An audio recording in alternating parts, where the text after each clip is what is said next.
What's up, guys? Mason the Brock Henderson here, and this is Jessica Jones, Season 2, Episode 1, aka Start at the Beginning. So this one, it's pretty much the start of a new season.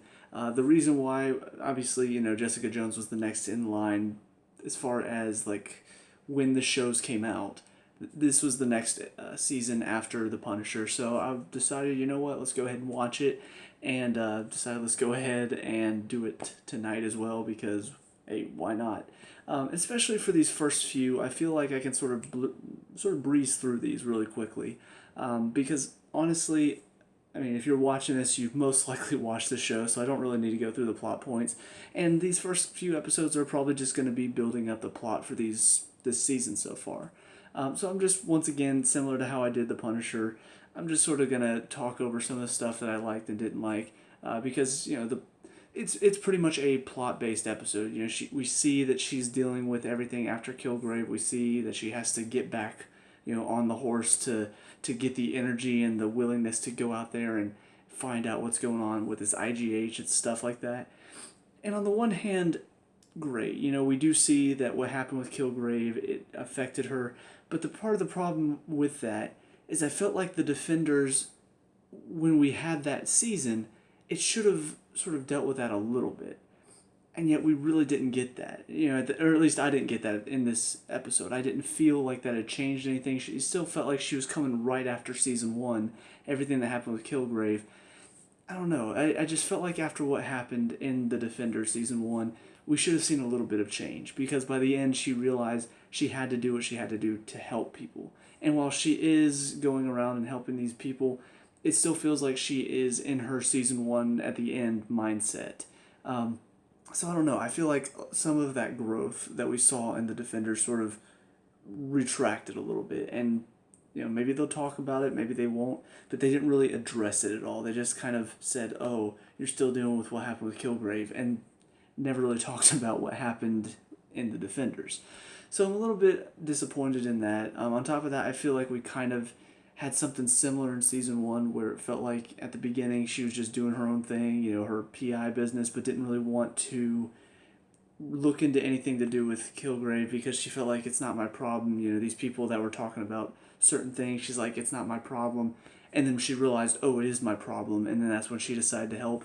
It kind of felt like a similar story here. It's not my problem. It's not my problem. Then this one guy gets killed that had super speed, which I'll admit the CGI on a super speed was not that good. I realized that some of these Netflix shows don't really have a lot of budget to affect or make special effects, but it was pretty poor. It looked pretty cheesy, kind of what you'd expect to see on like the Disney Channel type of thing.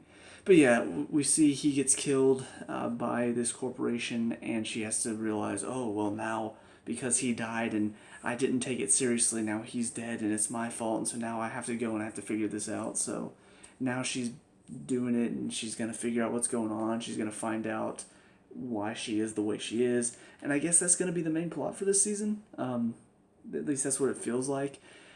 And I do feel like that's a little bit of a downgrade, mainly because Kilgrave was such a good villain last season, and it was such an interesting story dealing with her and kind of the pain of what she went through with him, and she had to go through all of that again, and she had to find a way to stop him. That was a great story, and it made it feel like something different than what we've seen in the Marvel Universe, because it wasn't based around some like superheroes or a lot of fighting. No, it was more a psychological thriller. So far this season, it feels like it's sort of regressed back into a typical Marvel thing where she has superpowers. We have to find out why she has superpowers. We have to find out the people that are giving other people superpowers. And it just feels like every other Marvel property at this point. So I don't know. I'm a little disappointed that we've gone sort of more focused on her powers instead of going back into this more psychological aspect of the show. But then again, without Kilgrave as a villain, it's kind of hard to do that. So I feel like maybe it was a bit of a mistake killing him off in season 1, because now it's kind of like, where do you go from here? So it could still be good, but in my opinion, I'm not as excited for this season as I was for season 1, because you do lack sort of that interesting factor, that it doesn't really feel like everything else. Aside from that, not really much else to talk about. There's a lot of different moving pieces right now, and that's most of the time how these shows start off. They have all these moving pieces. They'll focus on elements at a time, and then some of the elements will either die off or the stories will wrap up, and then we'll get the main story and the main plot moving forward for the rest of the season.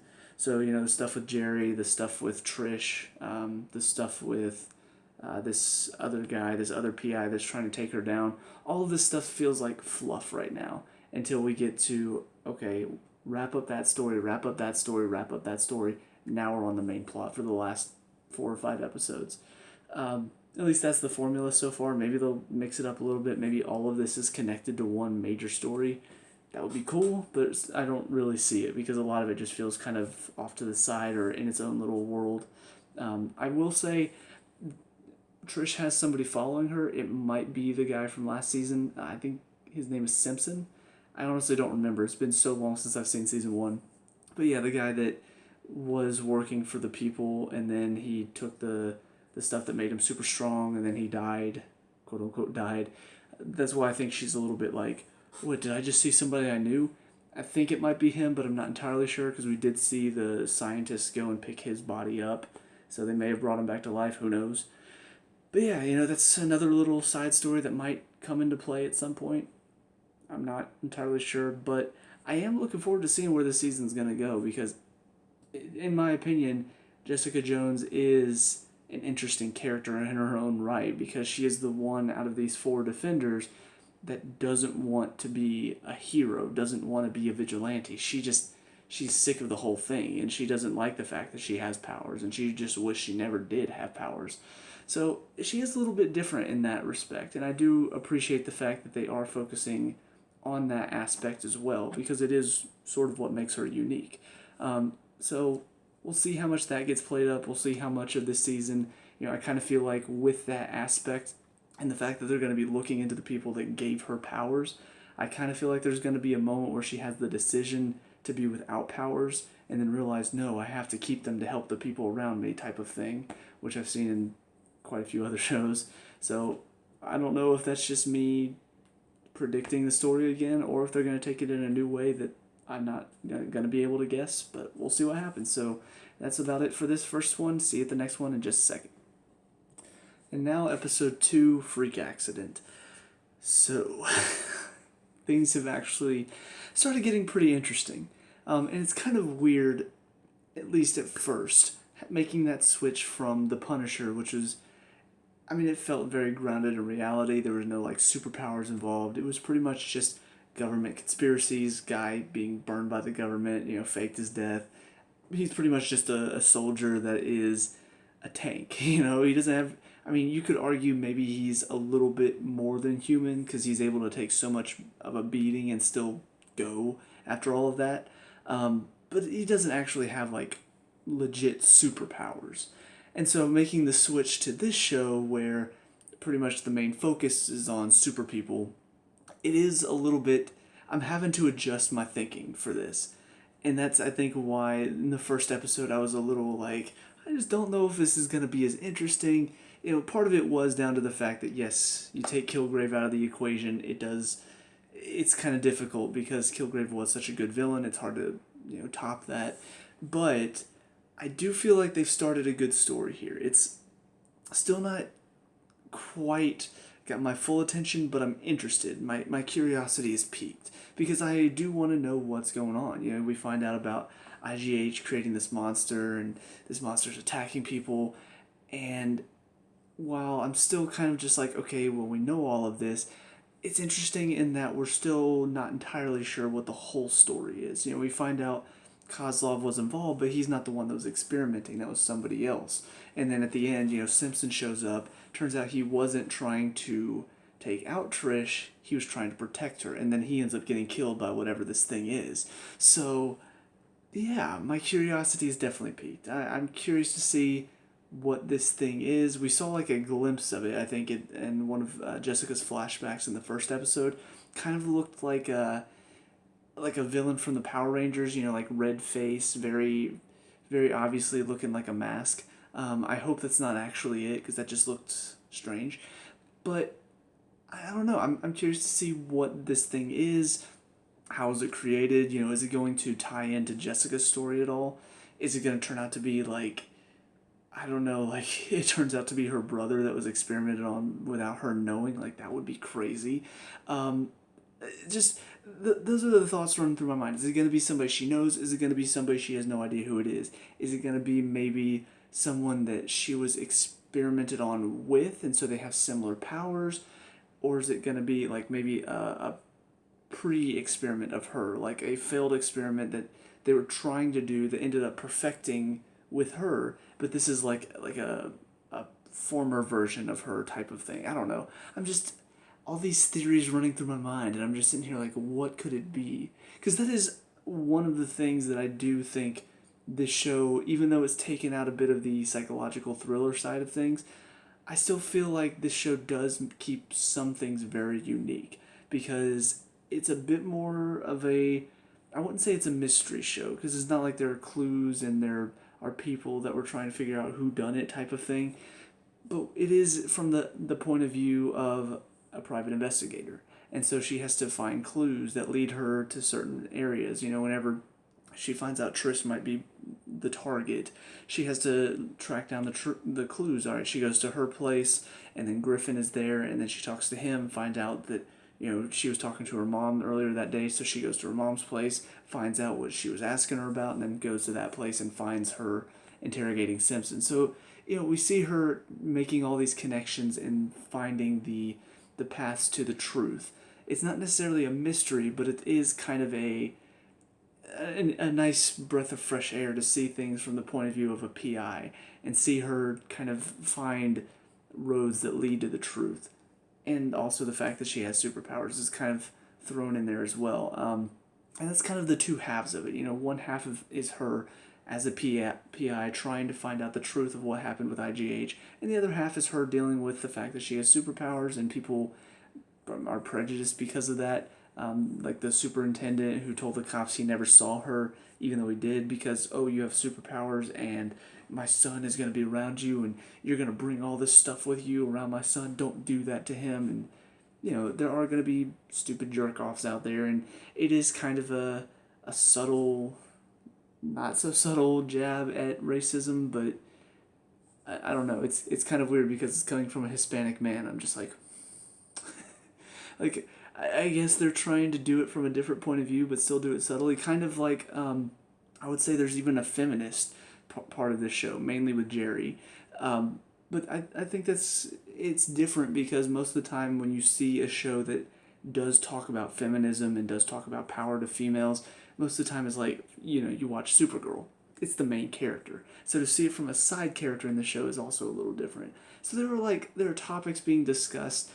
Like the first season, it's very much grounded in a darker side of New York, you know, where Daredevil and Luke Cage, they're all in different sections. You know, Daredevil was much more like the crime side of New York.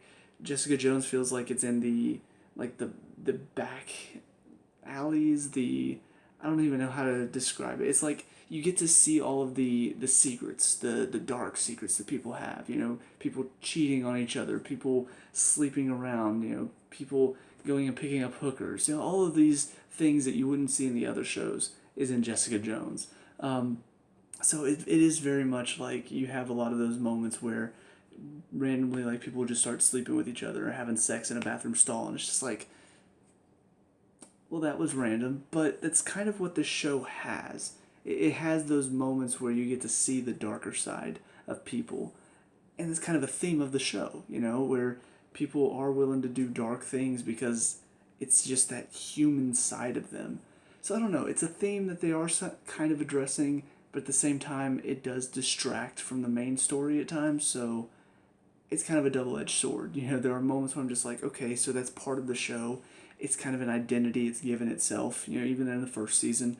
But then there are times where it's like, do we really have to take a break to watch Jerry with 3 other women snorting cocaine? And yeah, do we really have to take like a 5-minute break for that? So I feel like there's kind of a balancing act that they don't really balance. It's more just they want to pad the show's runtime, and so they'll have moments like that that'll draw out for quite a few minutes. So I can't say I enjoy that stuff. I do see what they're trying to do with it, but it's still not really gripping me, and it does sort of detract from the rest of it, which I think so far has captured my interest. I'm still waiting to see what this season is going to be. What is going to be the be all end all for this season? Is it going to be a mystery of still trying to figure out what IGH is? Are they going to figure it out pretty early and then find out how to stop it later on down the season? Like, I'm still trying to figure out what the plan for this season is. And to that end, I will say that it does have my attention. So, yeah, that's about it for this episode, though. So, move on to the last of these three, and then we'll finish this up. See you there. And now, episode 3, Soul Survivor. So now things are really starting to kick off a little bit more. We're starting to get a little bit more into the IGH story, really starting to get a feel of what they're doing and kind of the people involved. So I do feel like this one, it was a little bit predictable, overall. We've got, stuff going on with the new supervisor or superintendent for Jessica's building and how he wants to kick her out and all that stuff. The landlord is apparently completely supportive of him because the superintendent wrote is it supervisor or superintendent? I don't even remember. I am that tired. I don't even remember what the word for it is. Oh my gosh. But he managed to create a fake passport for the landlord's boyfriend to come in, which it's because Marvel really doesn't have a whole lot of homosexual characters in shows or movies, it's like they pack them all into this one show, because I swear this is the 4th homosexual relationship we've come upon this season in 3 episodes. And different ones too. I'm just okay, we get it. You support homosexuality, great. Not everyone in New York is homosexual though. I don't know, it keeps popping up everywhere. I'm just okay, geez, it's quite a lot. But yeah, so we got that whole thing we're dealing with, and Jessica's gonna find a way around it because she's gonna manage to keep her building and her office of alias investigations. We've got the whole thing with Jerry and what she's going through. For some reason, I was wondering this. I'm are they just keeping her disease a secret? Are we just supposed to assume it's cancer or something? And then to finally, at the end of this episode, she's it's ALS. I'm why was that? Why are we keeping this a secret? Why was that such a huge, oh, we've got to make sure it's all in silence. We can't say what it is at first. So that way when she finally tells Jessica later, now it's a big shock. It's ALS. This would have been something we had no idea. Jerry comes in. We haven't seen Jerry at all this season. She's look, I need your help.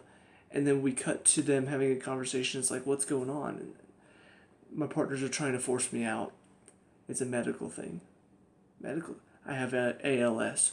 What? That's shocking. Holy crap. But no, we see her go into some sort of exam room talking about, hopefully it's just muscle spasms or muscle cramps or whatever. And then we see silence and sad music as she goes. And then she goes and sleeps with 3 women, and then all of a sudden it's just oh, she's sick, but we're not going to say what it is. I'm why are we keeping this a secret? What is the point of all of this? It just seems like a phenomenal waste of time. So that happens this episode. The Chang guy, he's apparently trying to sue Jessica, so that's a thing, and Jerry's trying to use this as leverage to get Jessica back working for her. Malcolm is helping Trish out with stuff, and then he's also seeing some girl, I think, on the side, or I don't know what his story is at all. He's just been kind of helping Jessica, and then yeah, I don't know. That's the thing, I really don't know what the point of having him around is yet. In the first season, he just seemed like a guy who lived in Jessica's building, there for a punching bag, a verbal punching bag for Jessica, and now he's her partner, but not really. I mean, he's helping a little bit, but it's he's trying to learn, but she doesn't really want him there, and I don't know why he's there, honestly. I mean, maybe he's helped Trish out a couple times this season already, so he does have a point so far, but it just doesn't feel like he has a lasting point on the show, in my opinion. Maybe he will. We'll see what happens with him, but yeah, he's just kind of there. He's around whenever they need him to be. Whenever they need the story to move forward, he's there to step in and help out. But ultimately, what this whole episode is about, as far as the main story, they do find a dismembered body, with just a severed head, and they think it's belonging to this one doctor, Dr. Leslie Hansen, I think is her name, and apparently she was one of the ones working at IGH, and so they give it to this doctor friend to analyze and find out who it is, and then all of a sudden Dr. Leslie calls Trish after she gets some information out there. Is like, hey, I have information about her. I'm like, let me guess, it's not really Dr. Leslie because we don't know who the head belongs to yet. Maury is gonna call in the middle of one of them having a conversation with her and say, hey, it's not, this dead body belongs to Leslie Hansen. And then we're going to be like, oh no, so who's the lady that they're talking to? And that's exactly what happened. Like, I even said that out loud to myself while I was watching this. I'm just like, where's the surprise? Where's the shock in this? Like, you're setting it up so clearly for this to happen. We see it coming a mile away. And then this woman, whoever it is, turns out to be one of the IGH experiments, so she has superhuman strength. She throws Jessica across the room. She then jumps up to the top of the like a 7-story building. So don't really know her story, but she knows a lot about Jessica. So clearly she is involved in the experiments as well. Now, is she someone who's being hunted down by the monster as well? Is she someone who's also working for whoever created this monster that's hunting down people? Is she the monster herself? I don't know. And those are the questions that are keeping me interested, even though I do have some very serious issues with this show so far. But overall, it's not really a problem with the show. It's just kind of a problem with these Netflix shows that I started realizing it as I'm watching The Punisher, and it's really clicking with this season. So many just pointless moments that are there just to pad the runtime. To fill out the entirety of the runtime. It's like, oh, we gotta take some time here, so let's take a break. Let's have her do a bit of a therapy, talk to a guy who's gonna help her. Oh, it didn't help her. Oh, well, there's 3 minutes we wasted. And then they try to be like, oh no, he knocked some stuff loose. Right, sure. You still needed all that time, all those 3 minutes of him trying to get her to be hypnotized, but she won't do it, and I don't know. It's just, it feels like there's so much pointless stuff in the show, and some of it's funny, some of it's not. The stuff that's not, I'm sitting there even more frustrated, like, why did you have that scene in there? So, still kind of have my issues, but overall, it's not been bad. It's just been not interesting. The main story stuff can be interesting sometimes, but I don't know. I'm still, obviously, I'm holding out my judgment until I really get into the season a bit more, but so far, it really hasn't been the best, but we'll see what happens next. But that's it for these 3 episodes. So let me know what you think down in the comment section below. What were your thoughts overall on these 3? Let me know. We can talk about and discuss all the good stuff. Leave a like and subscribe for future Jessica Jones reviews. I'll see you guys in the next one. Peace out.